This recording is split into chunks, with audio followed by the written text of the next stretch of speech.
کہ حضرت عمر فاروق کا بیٹا ملک شام کے اندر تھا اور اس نے رات کے اندر کھجور کو رس کو سڑایا، نچوڑا، وہ نبیذ بن گیا۔ صبح ہوتے ہوتے اس کے اندر نشہ آ گیا، اس کو معلوم نہیں تھا اور اس نے نبیذ پی لی۔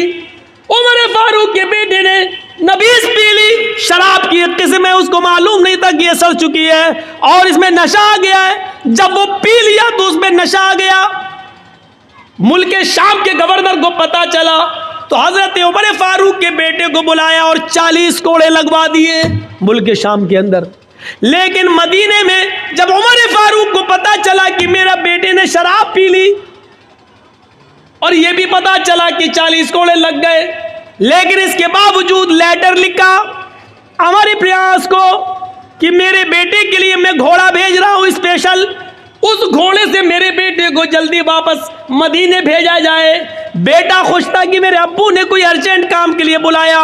جب عمر پریاس نے اس اسپیشل گھوڑے سے عمر فاروق کے بیٹے کو بھیجا، بیٹا جب آیا تو اس کو اس کی ماں سے نہیں ملنے دیا، کہا اس کو حراست میں لو۔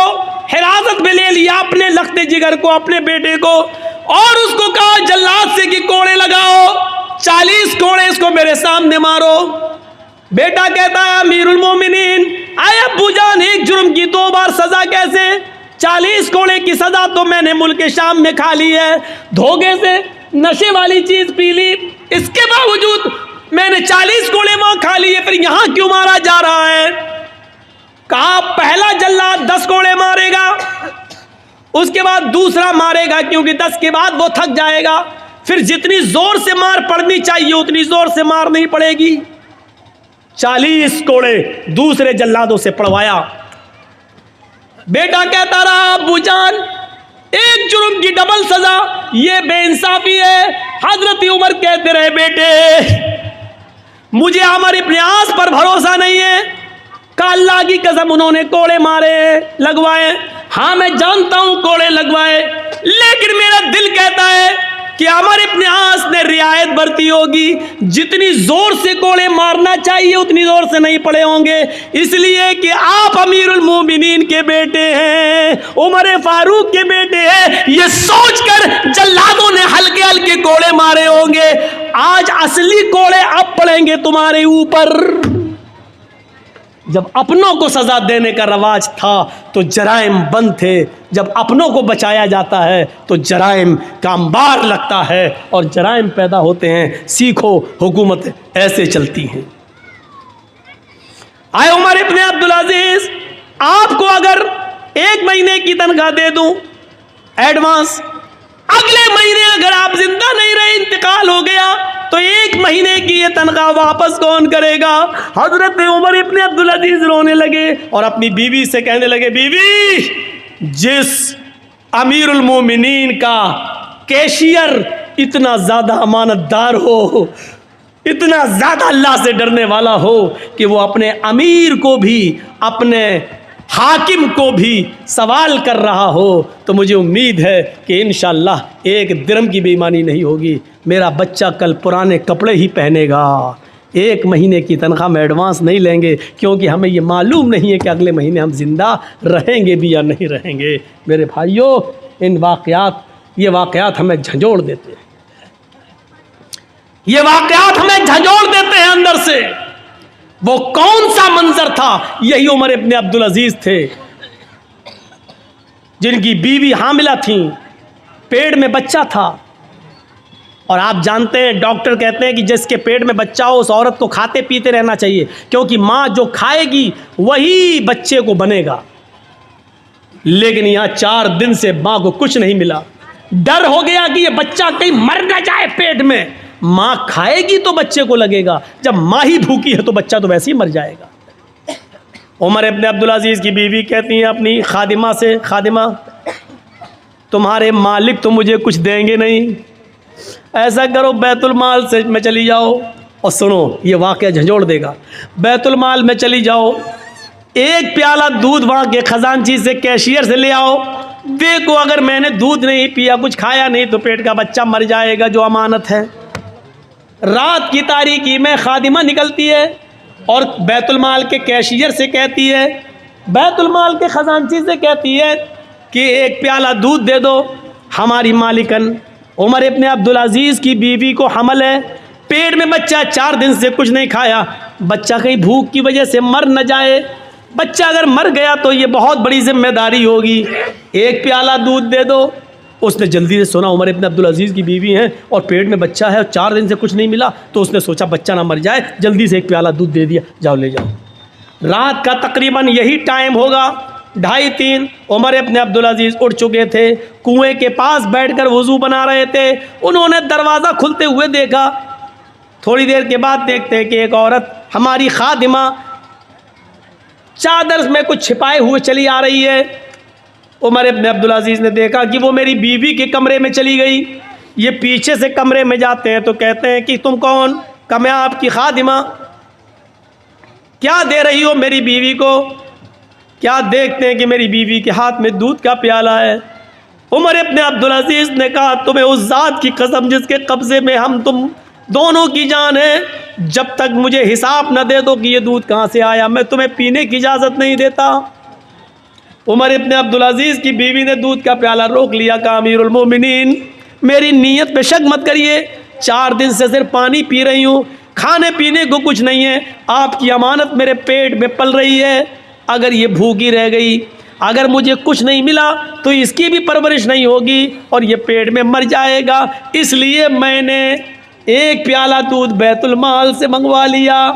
فرمایا میری بیوی بیت المال کے ایک پیالہ دودھ کو لینے کے لیے ہمیں بیت المال کے سارے مسلمانوں کو جمع کرنا پڑے گا.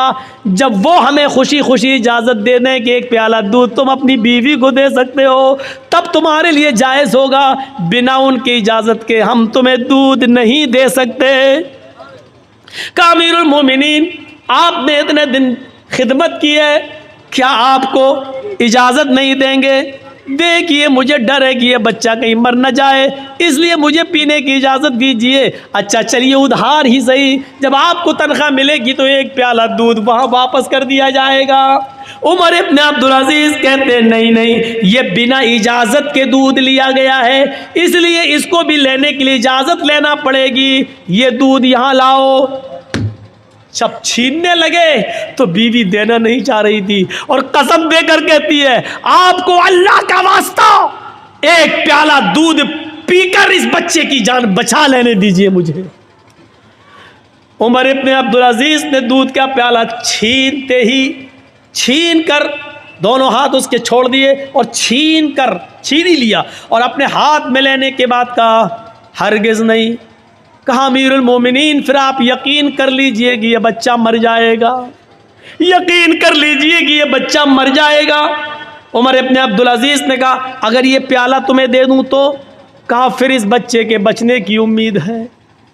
عمر ابن عبدالعزیز کہتے ہیں آنکھوں میں آنسو آ گئے, کہتے میری بیوی مسلمانوں کی امانت میں خیانت کر کے ایک پیالہ دودھ تمہیں دے کر پلا دیا جائے اور اس کو پی کر یہ بچہ زندہ ہے, یہ بچہ زندہ رہ سکتا ہے, تو اپنے اس پیٹ کے بچے سے کہہ دو کہ مجھے تیری زندگی نہیں چاہیے. اپنے اس پیٹ کے بچے سے کہہ دو کہ مجھے تمہاری زندگی نہیں چاہیے. بیوی پیٹ میں بچہ مرتا ہے تو مر جائے, مجھے اس بچے کی موت گوارا ہے لیکن امانت میں خیانت گوارا نہیں ہے. ایک پیالہ دودھ کی بے ایمانی ہمیں قبول نہیں ہے.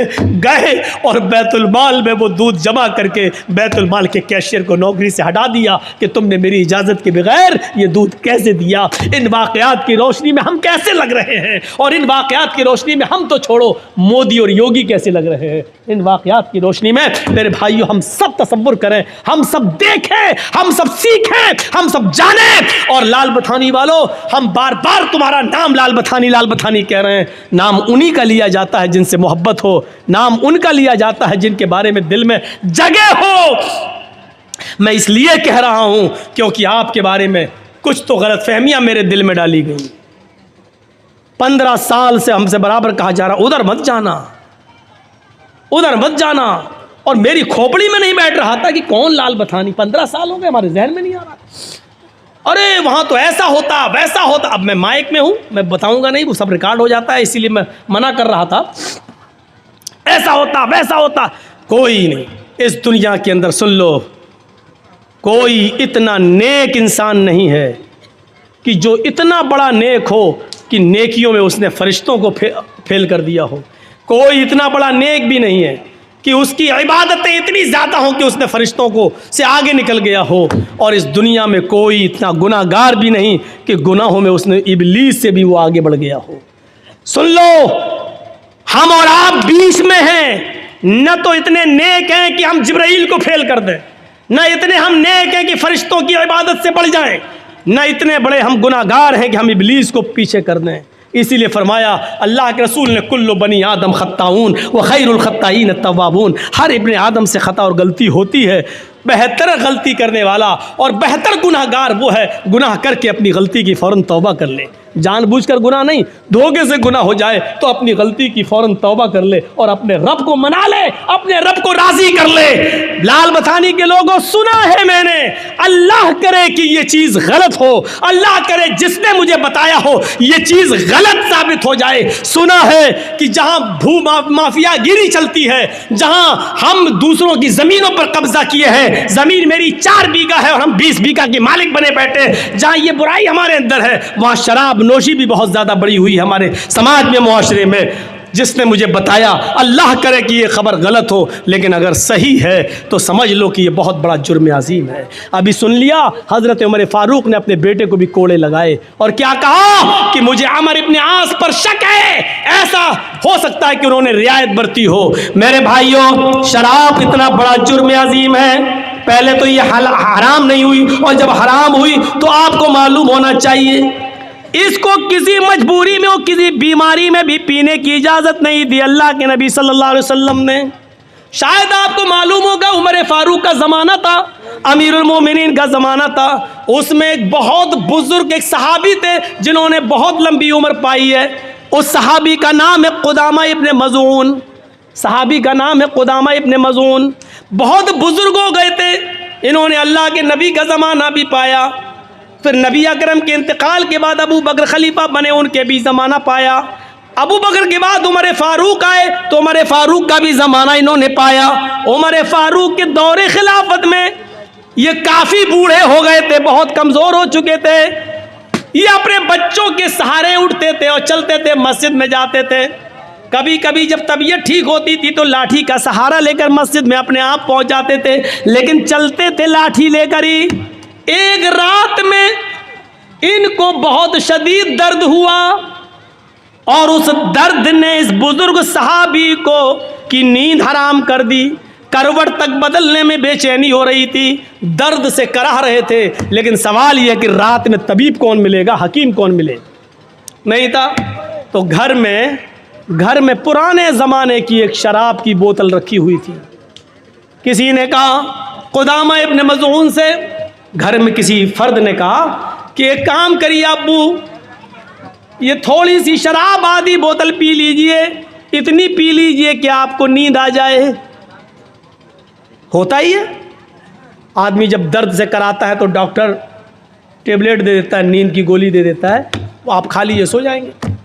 یاد رکھنا، نیند کی گولی کھانا اور شراب پینا دونوں ایک درجے میں داخل ہے، لیکن ڈاکٹر جب نیند کی گولی تجویز کر دے تو جتنے پاور کی لکھے گا اتنے پاور کی دوا آپ استعمال کر سکتے ہیں بطور دوا کے، شریعت اس بات کی اجازت دیتی ہے۔ ڈاکٹر نے لکھا ہے ہلکے پاور کی 0.25 اور ہم کھا رہے ہیں 0.5 یعنی ڈبل پاور کی، تو آپ یہ شراب پی رہے ہیں، یہ جرم ہے، پھر آپ کا، پھر گناہ گار ہیں آپ۔ ڈاکٹر اگر آپ کو لکھ رہا ہے 54 بھر کی اور آپ کھا رہے ہیں 98 بھر کی، تو اس کا مطلب یہ ہے کہ آپ شراب پی رہے ہیں۔ ڈاکٹر کے مشورے کے مطابق، ڈاکٹر وہ بھی MBBS MD ڈاکٹر جو دواؤں میں ماہر، جھولا چھاپ نہیں جو سائیکل لے کے دوڑتے رہتے ہیں اور خود مریض ڈھونڈتے ہیں، ان کا یہ نہیں، ان کو تو خود ہی نہیں معلوم ہوتے کہ کون سے پاور کی دوا استعمال کی جائے۔ تو قدامہ ابن مظعون کو کسی نے کہا کہ آپ شراب پی لیجئے، اتنی پی لیجئے کہ آپ کو نیند آ جائے، کیونکہ مجبوری ہے، آپ درد سے کراہ رہے ہیں، آپ کم سے کم آرام سے سو جائیں گے۔ قدامہ ابن مظعون نے سوچا کہ ہاں چلو مجبوری ہے، درد کی وجہ سے، ہم کوئی شرابی تھوڑی ہیں، حرام ہو چکی ہے، لیکن درد ہو رہا ہے تو بطور دوا کے ہم اس کو استعمال کر لیتے ہیں۔ تو قدامہ ابن مظعون نے بڑھاپے میں تھوڑی سی شراب پی لی، اتنی پی لی کہ ان کو نیند آ گئی۔ دھیرے دھیرے یہ خبر ابو ہریرہ کو پتہ چلی، ابو ہریرہ رضی اللہ تعالیٰ عنہ کے ذریعے دوسرے صحابہ کو پتہ چلی، پھر دوسرے صحابہ کے ذریعے صبح ہوتے ہوتے شام ہوتے ہوتے یہ خبر حضرت عمر فاروق کو مل گئی۔ حضرت عمر فاروق کو ملی کہ قدامہ ابن مظعون نے اس بزرگی میں شراب پی لی۔ صبح ہوئی، دوسرا تیسرے دن ان کو بلایا گیا، اپنے بیٹے، ان کے اپنے بیٹے سہارا دے کر آئے۔ قدامہ ابن مظعون عمر فاروق کے سامنے کھڑے ہیں اور دیکھیے تم تو تندرستی میں شراب پیتے ہو، قدامہ ابن مظعون بوڑھے ہیں اور بیماری میں شراب پی لی تھی۔ حضرت عمر فاروق نے کہا ہے قدامہ میں نے سنا ہے کہ تم نے شراب پی ہے پرسوں۔ قدامہ ابن مظعون کہتے ہیں ہاں آپ نے صحیح سنا ہے، لیکن آپ نے شاید یہ نہیں سنا کہ میں نے کس وجہ سے شراب پی۔ رات میں کوئی حکیم نہیں ملا اور درد نے مجھے بے چین کر دیا تھا، تو میں نے سونے کے لیے نیند آ جائے اور درد سے مجھے چھٹکارا مل جائے اس لیے میں نے اتنی شراب پی لی تھی۔ حضرت عمر فاروق نے ایک میٹنگ بلائی اور کہا تم لوگ بہت سے صحابہ اللہ کے نبی کے زمانے میں بھی موجود تھے، آج مجھے یہ بتاؤ کیا اللہ کے رسول نے کبھی کسی صحابی کو مجبوری میں بھی، کسی بیماری میں بھی شراب پینے کی اجازت دی ہے؟ اگر ایک واقعہ مجھے مل جائے کہ بیماری میں کسی کو شراب پلائی ہو تو میں قدامہ ابن مظعون کو چھوڑ دوں گا، لیکن کسی بھی صحابی نے جواب نہیں دیا۔ سب نے کہا کہ مجبوری میں بھی اور بیماری میں بھی اللہ کے نبی نے کسی کو شراب پینے کی اجازت نہیں دی۔ کہا قدامہ تمہیں سزا ملے گی اور 40 کوڑے تمہیں پڑیں گے۔ قدامہ ابن مظعون تیار ہو گئے، ٹھیک ہے پھر ماریے۔ بڑھاپے میں جو آدمی خود کھڑا ہونے کے لائق نہ ہو، ان کے بیٹے ان کو کھڑا کر دیتے ہیں۔ ابو ہریرہ اور دوسرے صحابہ کہتے ہیں امیر المومنین، ایک بزرگ آدمی کو، ایک بوڑھے آدمی کو جو اپنے پیروں کے بل خود کھڑا ہونے کے لائق نہیں ہے، ایسے آدمی کو آپ سزا کیسے دے سکتے ہیں؟ ان کو معلوم نہیں تھا مجبوری میں پیے۔ حضرت عمر کہتے ہیں ابو ہریرہ اپنی بات اپنی پاکٹ میں رکھو، یا مجھے مجبوری میں شراب پینے کی کوئی دلیل دے دو کہ اللہ کے رسول نے کبھی کسی کو بیماری میں شراب پینے کی اجازت دی ہو، اور جب تک یہ دلیل نہیں دو گے میں کسی کی بات نہیں مانوں گا۔ تو پھر میٹنگ ہوتی ہے اور اس میٹنگ میں یہ ہوتا ہے آئے امیر المومنین، سارے صحابہ کہتے ہیں امیر المومنین ایک بات ہے، سزا ملنی چاہیے ان کو، چلو میں بھی کہتا ہوں مارو، لیکن ابھی یہ بیمار ہیں، ابھی چلنے کے لائق نہیں ہے، بستر پر بیٹھ کر نماز پڑھ رہے ہیں، دوا ان کی چل رہی ہے، ہفتہ 10 دن کی ان کو مہلت دے دو، تھوڑی سی طاقت ان کے اندر آ جائے، جب یہ اپنے سے لاٹھی لے کر چلنے لگے تب ان کو 40 کوڑے مار دینا۔ ابھی بیچارے چلنے کے لائق نہیں ہے، کل تو ان کو درد ہی ہو رہا تھا اور آج یہ بیچارے اپنے بچوں کے سہارے پر کھڑے ہو کر یہاں تک آئے ہیں۔ حضرت عمر فاروق نے کہا سوری، میں تمہاری اس پیشکش کو بھی نہیں مان سکتا، مان لو میں نے ان کو 10 دن کی مہلت دے دی، 15 دن کی مہلت دے دی، ایک مجرم میرے سامنے کھڑا ہے اور میں نے ان کو 20 دن کی 10 دن کی مہلت دے دی، لیکن اس مہلت سے پہلے میں ہی انتقال کر جاؤں تو کل قیامت کے دن میں اپنے رب کو کیا جواب دوں گا؟ جب میرا رب کل مجھ سے پوچھے گا مجرم مل گیا تھا پھر تم نے سزا کیوں نہیں دی، اس کی سزا کو ملتوی کیوں کر دیا؟ یہ سزا آج ہی ملے گی۔ اور پھر حضرت عمر فاروق نے 2 لوگوں کے سہاروں پر حضرت قدامہ ابن مظعون کو کھڑا کر دیا اور اسی بیماری کے اندر ان کو 40 کوڑے مارے گئے۔